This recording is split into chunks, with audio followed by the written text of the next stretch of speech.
ইব্রাহিম আলাইহিস সালামকে আল্লাহ রব্বুল আলামিন বলেছেন সবচেয়ে প্রিয় বস্তু যেটা সেটা আমার জন্য কুরবানি করো। সুবহানাল্লাহ। কি তোমার সবচেয়ে, হে নবী ও হে ইব্রাহিম, তোমার সবচেয়ে যেটা প্রিয় পছন্দনীয় জিনিস সেটা আমার জন্য কুরবানি করো।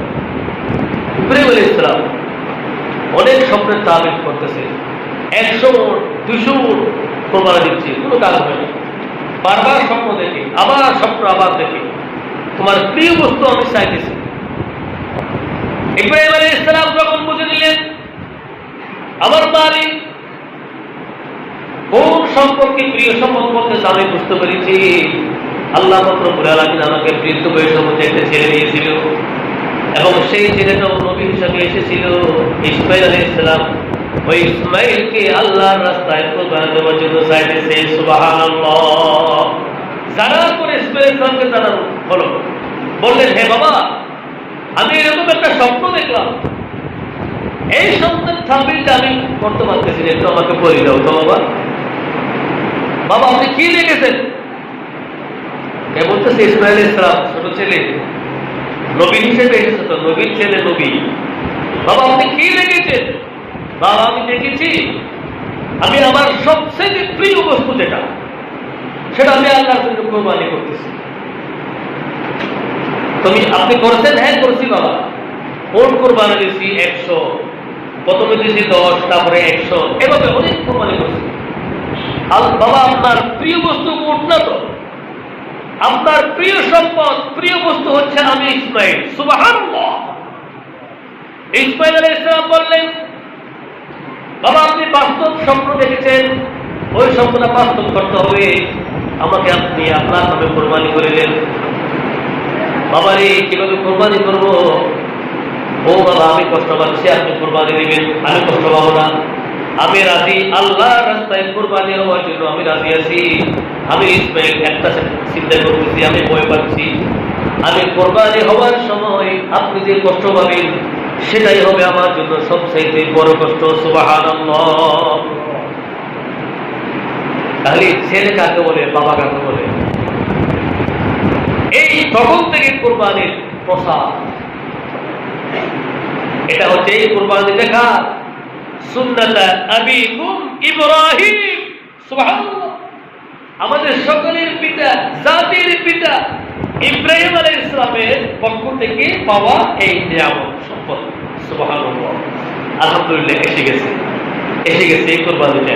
এই কোরবান 3টা মশালা বলে আমি শেষ করে দিব, সবই কিন্তু অনেক হয়ে গেল। 3টি মশালা খুবই গুরুত্বপূর্ণ ইম্পর্টেন্ট মশালা, এগুলো অবশ্যই বলতে হবে।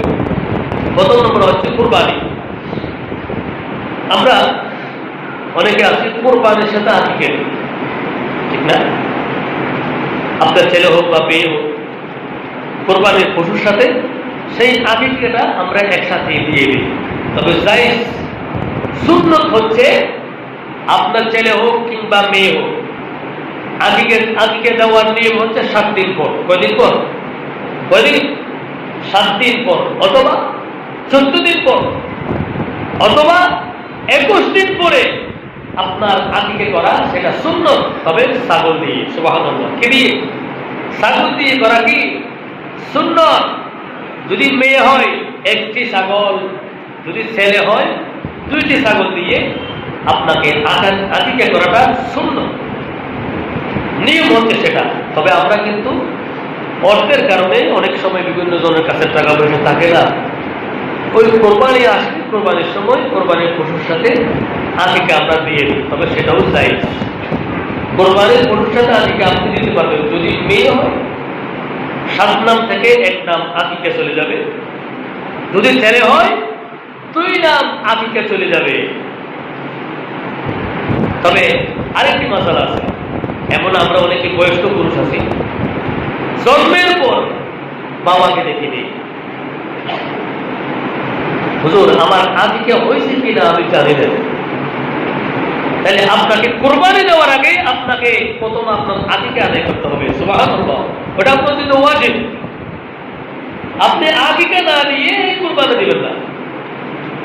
যদি আপনার সন্দেহ হয়, আপনার পরিবার, আপনার স্ত্রী যখন বিবাহ করেন নাই তখন ওরা মা বাবার অধীনে ছিল, তখন ওনার হুকুমত ছিল আপনার কাছে এসেছে আপনার স্ত্রী হিসাবে, আপনার কর্তব্য ওনাকে জেনে দেওয়া। আপনার আকিকা হয়েছিল, ওনার কাছ থেকে আপনি জেনে নেবেন। আমরা কিন্তু প্রতি বছর বছরে কোরবানি করতেছি, নিজের নাম, আমার স্ত্রীর নাম, প্রত্যেকের নাম কোরবানি দিচ্ছি। একটা প্রশ্ন কিন্তু অনেকেই করি না স্ত্রীর কাছে, হে আপনার বাবা আপনার মা আপনার আকিকা দিয়েছিল, সেটা আপনার জানা আছে? যদি বলে আমার জানা নাই, তাহলে আপনার স্বামী হিসেবে আপনার কর্তব্য হচ্ছে আপনার স্ত্রীর আকিকাটা আপনাকে আগে দিতে হবে। সুবহানাল্লাহ। ওইটাও পারবেন। একটি পশু দিচ্ছেন কোরবানির জন্য, ওটার মধ্যে কোরবানি হচ্ছে, আপনার স্ত্রী কোনো আকিকা হয় নাই, একটি বাড়তি ছাগল দিলেন, ছাগলটা আকিকা দিলেন, ওই পশুর মধ্যে কোরবানি দিলেন। আলহামদুলিল্লাহ, সেটাকে বলা হয় মুহাব্বত, সেটাকে বলা হয় ইসলাম। ইন্নাদ দীনা ইনদাল্লাহিল ইসলাম। আর সেই কোরবানির পশুর সাথে আকিকা দেওয়া যাবে, কোনো সমস্যা নেই। তবে হ্যাঁ, আকিকার প্রতি প্রকার আছে, অনেকগুলো আছে মান্যতা আকিকা।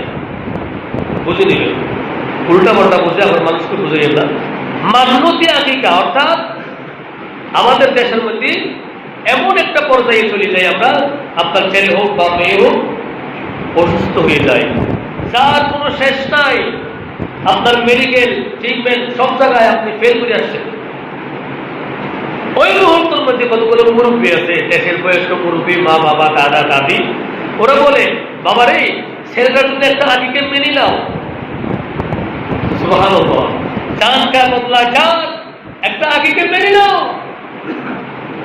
ওটাকে বলা হয় মান্যতি আকিকা। ওই আকিকার মাংসটা খাওয়া যাবে না, ওটা মানুষ করেছে মান্যত আকিকা। কোরবানির পশুর সাথে দেন, অথবা যে একটা ছাগল নিয়ে দেন, ওরা জবাই করে সবাইকে বন্টন করে দিবেন, গরিব মিসকিন অসহায় যারা বছরে একবারও গরুর মাংস খেতে পারে না, 3-4 মাসে মিলে গরুর মাংস কিনতে পারে না, 700 টাকা, অনেক কষ্ট। ওদেরকে দেখে দেখি আমরা তো দান করি, মানুষ করি, ওদেরকে দিই, যারা সবসময় খায় তাদেরকে দিই, সবসময় যারা খায় তাদেরকে দিই। আবার আরেকটা ভুল করি, সেটা কি এতিমখানায় দান করে দেন। বাস্তব কথা না বললে সমস্যা। ভাই আপনার বড় বিপদ, এতিমখানায় একটা গরু বা মহিষ অথবা ছাগল দেন। ওটা আপনি দিচ্ছেন কেন? আপনার জান কা বদলা জান, সাতটা দিচ্ছেন। ওরা পরিস্থিতি সেরে নেওয়ার পরে বিক্রি করে দিচ্ছে। আপনার বলা মুসিবত আপনার উপর রয়ে গেল, কোন আমল, কোন সোয়াব, কোন কিছু আপনি পান নাই। বলকে আপনি জবে করে ওদেরকে দাওয়াত করে খাওয়াই দেবেন, অথবা ওখানে গিয়ে আপনি উপস্থিত হয়ে আপনার উপস্থিতিতে সবাইকে আপ্যায়ন করবেন। সুবহানাল্লাহ। সেটাকে বলা হয় সাদাকা, সেটাকে বলা হয় আকিকা। অবশ্যই আমরা যদি শরীর মধ্যে মেনটেন করে চললে আল্লাহ পাক রব্বুল আলামিন আমাদেরকে সুস্থ রাখবেন, সবল রাখবেন, সব থেকে ঠিক রাখবেন, শারীরিক মানসিক সবগুলো ঠিক থাকবে। সুবহানাল্লাহ। একটা পেলেন মশালা। 2 নম্বর হচ্ছে কোরবানির। করোনাকালীন সময় একটা বিভিন্ন প্রশ্ন মানুষের কাছে আসে, আমার কাছে একটা প্রশ্ন এসেছে, হুজুর এখন তো করোনাকালীন সময় আমরা বাজারও যেতে পারি না, এখন কি করব? কোরবানি তো করতে হবে। আমি যদি খুব বলি এই কোরবানি একটা করতে গেলে 1 লক্ষ টাকা অথবা 50,000 টাকা লাগবে, আমি এই টাকাগুলো যদি গরিবদের কাছে বিলিয়ে দান করে দিই, আমার কোরবানি হবে? এটা হচ্ছে প্রশ্ন। উত্তর হচ্ছে সেটা না। আপনি যখন গরিবদের কাছে বিলিয়ে দিবেন, আপনি সোয়াব পাবেন, দান করছেন, সদকা করছেন, সেই সোয়াব, তবে আপনি কোরবানির সোয়াব পাবেন না। সুবহানাল্লাহ। কোরবানির জন্য আপনাকে কোরবানি দিতে হবে আল্লাহর নামে। আল্লাহুম্মা মিনকা ওয়া লাকা, আল্লাহর নামে কোরবানি দিতে হবে। লা ইয়ানালাল্লাহ বিহুমুহা ওয়ালা দিমাউহা ওয়ালাকিন ইয়ানালুহু তাকওয়া মিনকুম। সুবহানাল্লাহ। এটা আল্লাহর কোরআনের কথা।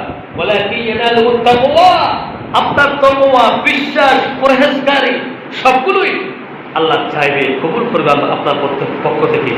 বাবা আপনি দান করলে ওই দানের সওয়াব পাবেন, আপনি দান হিসেবে সওয়াব ওগুলোই পাবেন, আর কোরবানির সওয়াবটা আপনি পাবেন না। সুতরাং কোরবানির পরিবর্তে কি করতে হবে? কোরবানি করতে হবে। আর সেই কোরবানির টাকা দান করলে দানের সওয়াব পাবেন, কোরবানির সওয়াব পাবেন না। তৃতীয় নম্বর হচ্ছে মৃত্যু ব্যক্তির নামে কোরবানি, যেটা একটু আগে বলেছিলাম। আপনার বাবা মৃত্যুবরণ করেছে, বলে গিয়েছে বাবা রে আমার অনেক সম্পদ রেখে গেছি, বাবা অনেকে হারাই গেছে, বাবা আমার তো বাবাকে ভুল করেছে, প্রত্যেক বছর যতদিন বাঁচবি ততদিন কোরবানি করবি আমার নামে। আমার বাবা ছিল আলহামদুলিল্লাহ করে আসতেছি। এরকম অনেকে বাবা মা হারাইবে অনেক বড় সম্ভব, এগুলো থাকলেই বুঝতে পারে না বেয়াদবি করে। মা বাপ থাকলে মা বাপের সম্মান, মা বাপের মর্যাদা বুঝে না ছেলেমেয়েরা, সবসময় বেয়াদবি করে। ওদের খাবার ঠিক নাই, ওষুধ ঠিক নাই, অন্যজনকে ওদের খবর নিতে হয়, আপ্যায়ন করতে হয়। সেটা কিন্তু আমরা বিভিন্ন জায়গায় লক্ষ্য করি। যদি কোনো মা বাপ ও উপযুক্ত সন্তানকে একটি পরামর্শ দেয়, বাবা আমার সম্পদগুলি তোমাদেরকে নিয়ে চলে যাচ্ছে, এগুলো নিয়ে তুমি সংসার সবকিছু করো, তবে একটা ওসিয়ত থাকবে বাবা আমার, সেটা কি জানো, প্রত্যেক বছর কোরবান আসলে আমার নামে একটা কোরবানি করি।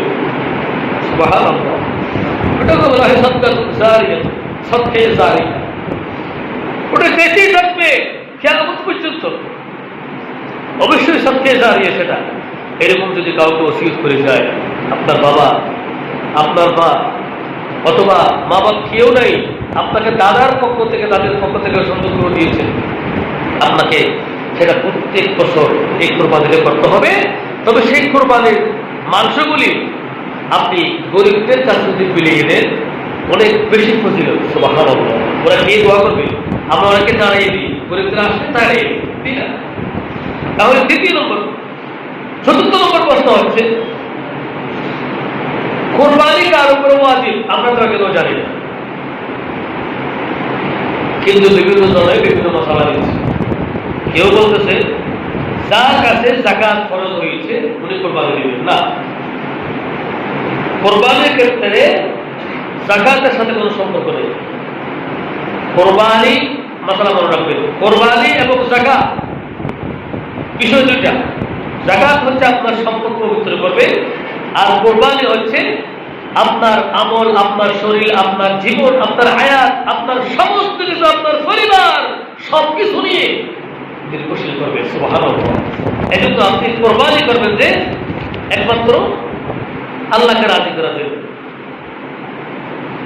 এই জন্য কোরবানির সাথে যাকাতের সাথে কোনো সম্পর্ক নাই, শুধু সম্পর্ক আছে আপনার সমর্থের সাথে। আপনি যদি সমর্থবান হন, তোর সম্পদ আছে, আপনার টাকা পয়সা আছে, তবে যাকাতের পরিমাণ টাকার কোনো প্রয়োজন নেই।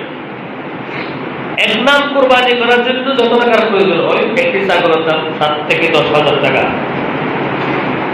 10,000 টাকা, এটি আর বেশি তো না। ওরকম টাকা আপনার কাছে জমা থাকলে, এক কথায় শরীয়তের মশালা বলতেছে, আপনি যদি সমর্থবান হন, যার সমর্থ আছে পরিবার সংসার চালানোর জন্য, যার সমর্থ আছে, সমর্থবান ব্যক্তি, উনি কোরবানি করার পরে পরিবারের খরচগুলি সব বহন করতে পারবে, ওনার উপর কোরবানি করা ওয়াজিব। সুবহানাল্লাহ।